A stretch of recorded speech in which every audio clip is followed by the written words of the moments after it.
Ladies and gentlemen, boys and girls, welcome to the Everything is Bad New Fangled Motion Picture Show. Welcome one and all to another episode of the Everything is Bad New Fangled Motion Picture Show. I'm your host, Niall. And I'm Nolan. And today we're going to be reviewing the same raimiest MCU movie yet. That's for sure. And that would be Doctor Strange in the Multiverse of Madness. You gotta say it like that because, man, that title just sounds like some old, like, trashy pulp title, doesn't it? Yeah. Which is awesome, by the way. Not knocking it. I love it. Anyone who knows me knows I dig that pulp stuff. So, anyway. So we're going to be doing a spoiler-free review. Very clear to put that up front because, as with anything Marvel, spoilers are a thing. Spoilers abound. In a big way. Zounds. There are spoilers. Yes. Doctor Strange used to say zounds in the comics. Right. Anyway, and then we'll give you a spoiler warning and we'll go more in depth into it after that. So this movie was pitched as like a Marvel horror movie. It was like what they were calling it. Yeah. You know, in the like the press junket for it and stuff. And so if you want something that's very comic booky and you want it sort of horror-y, but you want it like sort of like that Marvel like quasi slapstick jokey sort of comedy as well, Sam Raimi is absolutely your best option for director. Yeah. Because there is some shots in this movie that are so Sam Raimi. If you've seen like Army of Darkness, like there's a scene in there that I'm just like, yep. There's a lot of Evil Dead kind of stuff. Even like some of the like monster designs and stuff. Yeah, but and like they do a thing he does is when there's like, you know, like a monster or a thing like fighting our main character, the camera like zooms in real close and does these like sweeps around them and like a lot of camera movement focusing on the main character while whatever at like an upward angle. Yeah. Or like above, like looking down, I mean. And like there's a lot of that. There's a scene in there, especially towards the end of the movie, that's like, whoa. Yeah, there's like parts in there where it's like it has a very like Evil Dead feel, where like objects in a house are like seem to be coming to life, and yeah, you know, the lamps and stuff, and like, oh, this is just straight up an homage to Evil Dead. Right, which is fine. Like it fits in the movie. Yeah, it's not out of place. It's not out of place. Just there's a number of scenes where we were sitting there going, in case you forgot, Sam Raimi directed this. Right. So right now it's sitting at a 7.5 out of 10 on IMDb. Yeah. Would you say that's fair? Yeah, I'd say that's fair. Yeah, it was pretty good. It was pretty good. I liked it. I had a good time with it. So I think it's a better movie than the first Doctor Strange, which I just rewatched today, before going to see this movie. And I gotta say, like, that last Doctor Strange, the first Doctor Strange movie, like, it's okay. It's just okay. It's a fairly unremarkable movie. I think, though, this movie is not as accessible right off the bat as a lot of other Marvel movies, just because of this. They're dealing with some really strange stuff, no pun intended. Just very odd things. Like, the whole plot is like... It's very comic, like it's deep, yeah. Like it is deep comic book stuff, like out in the weeds of comic book stuff. And I mean, Doctor Strange has always been a particularly weird like Doctor Strange is not a very accessible comic. That's to begin true. With. Yeah, it's like, weird, and it gets very dark at times. Right, and it's definitely not. It's definitely something that's like, this is a comic for comic book readers, or it's a comic for people who are into like horror or supernatural stuff. It fits right in. The comics especially fit right in that urban fantasy genre. Right. Especially the last couple decades worth of them. Yeah. So this movie is definitely that. Like we took our mom to see it because our mom likes the Marvel movies. But Mom's more of a sci-fi person in general, and so therefore she loves Guardians. She loved that last Thor movie. This she told us afterwards, she's just like, this was like at her limit Yeah. of what she's like willing to put up with, basically, for Right. for like just weird strangeness. So yeah, be aware of that going into it. And definitely if you haven't, so we were assuming from the trailer that having seen What If was going to be fairly important for seeing this movie. It's not. Yeah. But however, seeing WandaVision is. Yes, WandaVision is definitely a must for seeing this movie. Yeah. So yeah, be aware of that as well. So, and just that off the bat makes it a less accessible Marvel movie because it's more than just seeing the big movies, the tentpole movies. You got to see the show too now. Right. I mean, they do reference the events of the show, but it's really kind of in passing. Kind of like everyone discussing this knows about it, so why are we having it? So it's like the sort of conversation you would have when both people know what happened. Yeah, exactly. And so it's there, but it's not much of an explanation. If you don't already know what happened, you might be a little lost. Yeah. So again, yeah, just not it's not a knock against the movie. Just saying that is a thing. Be aware of it. But overall, yeah, I like the movie. It does get really like bizarre. Like I said, very Sam Raimi. It really gets like really deep in the weeds with some of the Marvel like references to other Marvel stuff that hasn't been in the movies yet, and Oh yeah. just characters and events. So this isn't a spoiler, but can we talk about not Shumagorath Yeah.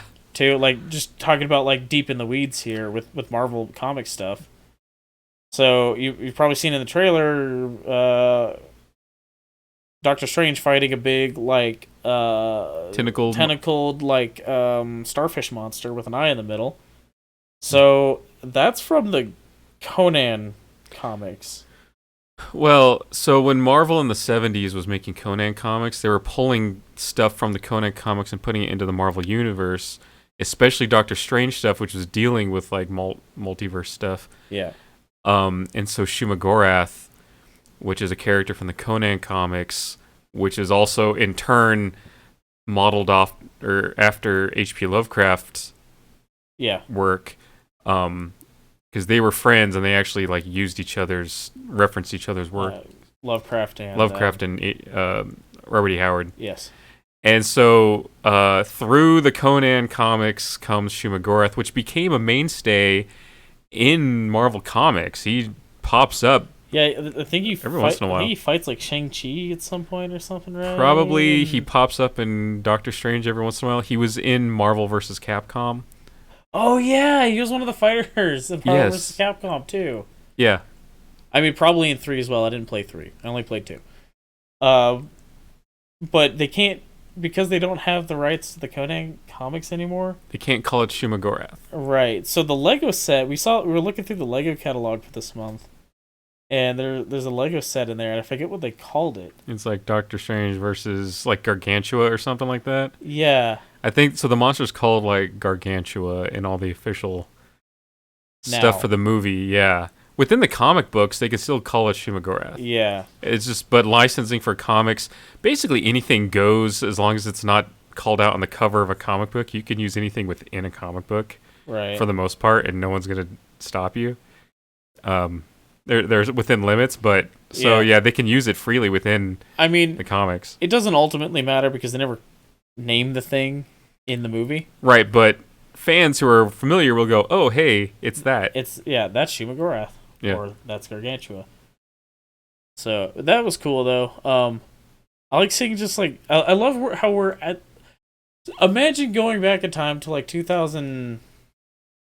Was it 2007 or something like that when Iron Man came out? 2008, somewhere something like I think. that. When Iron Man came out, imagine going back to that and being like, yeah, so eventually we're gonna have this Doctor Strange movie. It's gonna involve the Scarlet Witch. Shumagorath's gonna be in it. There's gonna be a Shang-Chi movie. Just like bullshit, right? You've yet to get Fang Foom, but yeah, which is disappointing to me. But just because it's so ridiculous. Yeah. Uh, but yeah, so I don't know. If you followed along with all the Marvel stuff so far, like you're gonna be fine seeing this movie. But just bumped the mic there. You're gonna be fine. But yeah, they really are just. I mean, Sam Raimi's a comic book guy, so like, of course he's gonna be just like pulling shit out of the comics. Yeah.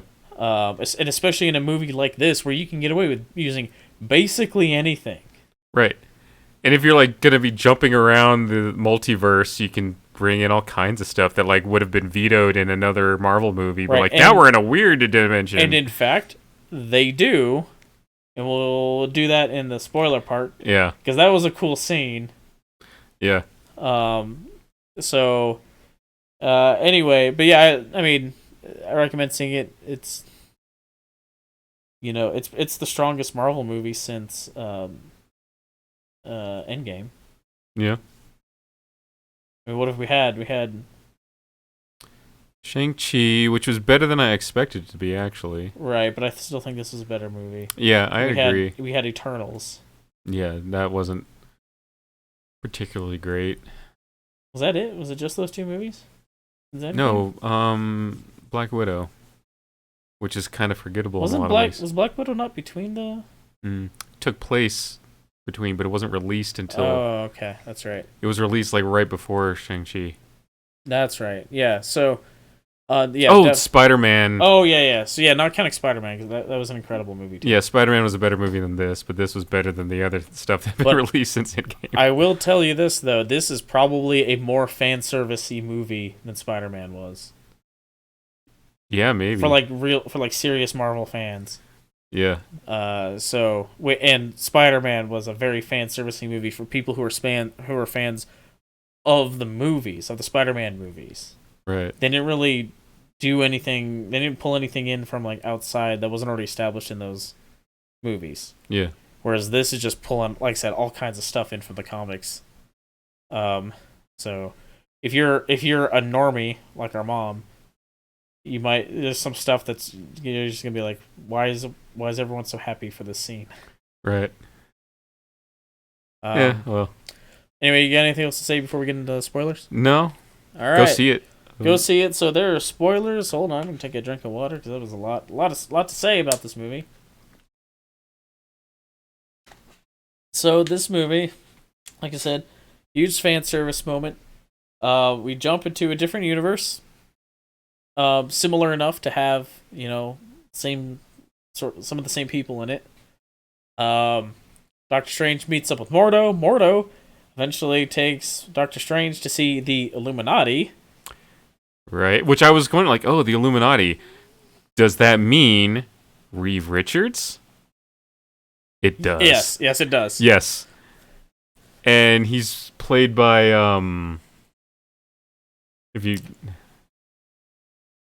what's his name from The Office?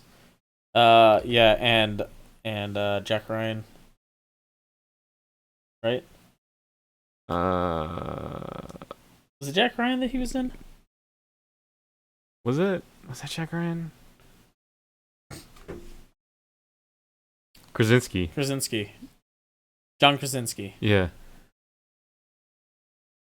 But more importantly, it also means Professor Xavier. Professor Xavier, yes. Playing the 1990s X-Men theme when he enters. Yeah, when he enters, it plays the X-Men theme from the old cartoon from the 90s. It was such a fan service moment. Yeah, I was like, well, because you hear his voice. Like, I wasn't sure. I was like, all right, this is cool, all right? And then you hear his voice. I forget even what he says. I'm like, oh, that's Patrick Stewart's voice. And then, like, he wheels in that, like, yellow thing from the old comics and the cartoons and is playing the X-Men theme as he comes in. And I was so happy for that. Yeah. Oh, by the way, it was Jack Ryan that Krasinski was in. Yeah, okay. Yeah, I can remember. It was that Amazon show. Yeah. And then Peggy Carter is Captain Britain or whatever. Yeah. In there. Oh, and then we had the next Captain Marvel, right? Or not the Carol Danvers, right? Oh, yeah, it was Monica Rambeau. Yeah. And then who was that other? Oh, he's from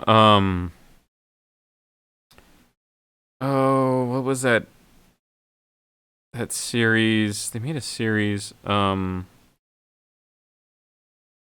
what were they called? I never read the comics, but Marvel basically made them when they couldn't use the X-Men for movies and TV, and they lived on the moon, and they had that giant dog.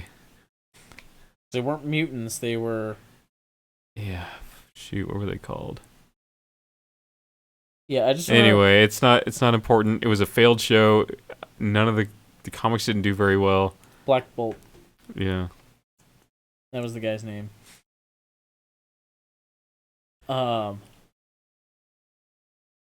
He's literally only had one line in the movie. Yeah, and remember the series had that guy from Game of Thrones that cut off Greyjoy's bits. Oh yeah. Yeah, he was in that series. Anyway, so yeah, that was a really cool scene. Oh no, it says here Black Bolt's from Fantastic Four, number 45. Oh, was it? Maybe I Yeah. got him confused with someone. Maybe they pulled him into that other thing. Maybe. So, Inhuman. Inhumans. That's what Yeah, it is. yeah. It says he was on the Inhumans as well. So That's what I thought. Yeah. they must have pulled him. They must have like gone. Well, we haven't done anything with this character in 40 years. Let's put him or Right. 50 years. It says he was invented in 1965. Yeah. So yeah, I thought he was part of the Inhumans. Yep. I couldn't remember what they were called though, because I didn't care because I never read. I didn't I like was when in- when I they was popped. They would interest- pop. I was interested, and then reviews came out and said it was awful. Yeah, and then as far as the comics go, I read like comics with those characters, but I would never liked any of them. So Yeah. But another big fan service moment was Bruce Campbell being Yes. in there because it's the same Raimi movie, so you gotta have Bruce Campbell in there. And Bruce Campbell starts fighting himself because Doctor Strange puts a spell on him. He starts like hitting himself and stuff, which I'm like, that has to be an Army of Darkness reference, right? yeah, and then the post credit scene is him Yes. like it's still like, but like real slow, like he's out of energy, and finally it stops, and then looks at the camera and goes, "It's over." He spikes the lens. It just says it's over. Oh, and then the mid-credit roll too. Shirley Theron shows up as Clea. Yeah. So Doctor Strange can. Right, because Steven's got to give up Christine. Like the movie, in the beginning of the movie, he's attending her wedding. So, like, he's just... That Yeah. ship has sailed. Yeah. And it seems like that's the case in every universe. Apparently, Doctor Strange does not get Christine. There's got to be one where he does, because all options are available, right? Suppose, but because Because, like, in What If, unless it's, like, a situation, like, in What If, the one where he does get her, she dies. yeah.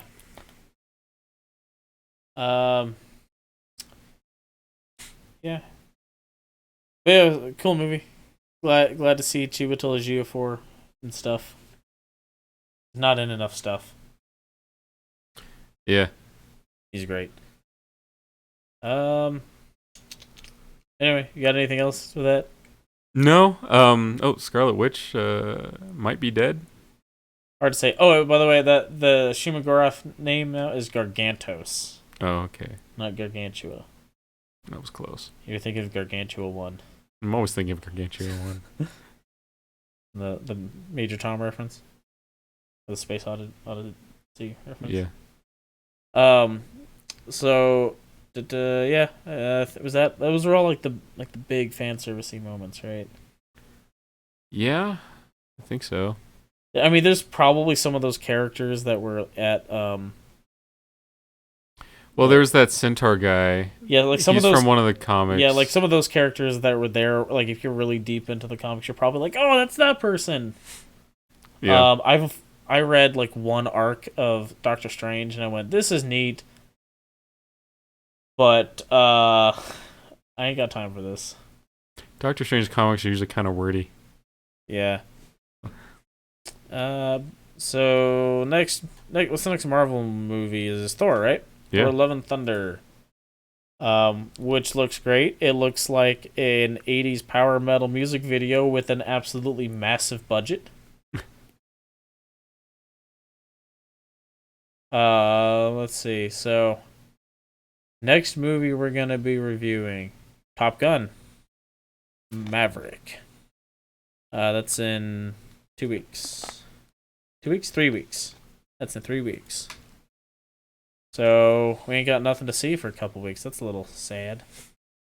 Then we got Jurassic World. I guess we're seeing that. At least I'm apparently obligated to see that. So I kind of want to see it. I didn't have any interest in the last one. It looked bad, and then I heard it was awful. But this one, it actually looks got decent. Bryce Dallas Howard in it. So the last one. Yeah. It's got Sam Neill in it. Yeah. Mm-hmm. Yeah, Chris Pratt, Bryce Dallas Howard, Sam Neill, Laura Dern are the top stars listed here on IMDb. It also has Jeff Goldblum. It does.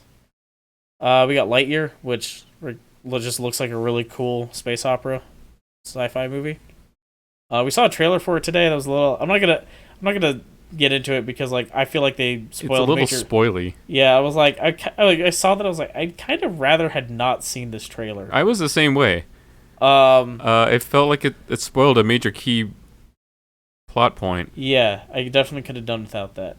So, if you haven't seen the new trailer and you already intend to see Lightyear, I would recommend just avoiding it. Yeah. We got that Elvis movie too, in June. July, that new Minions movie comes out. And we've got Thor: Love and Thunder. And Bullet Train, which looks cool. But then, yeah, the rest of the year's a little thin, unfortunately. So,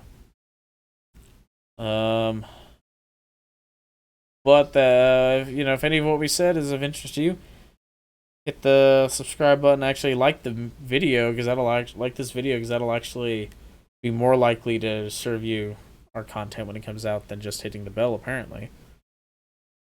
And I got hiccups now. Go check out our other stuff. What was the last movie, Nolan? The last movie review.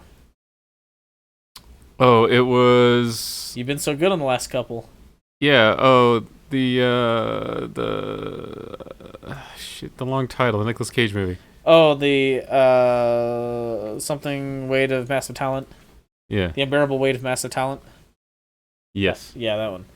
Yeah, so go check out a review for that. And come back, check out our upcoming reviews. Next one is Top Gun Maverick, it sounds like. Probably. Because we're not reviewing Downton Abbey. Mm. So, until next time. Thanks for listening. Bye. Toodles.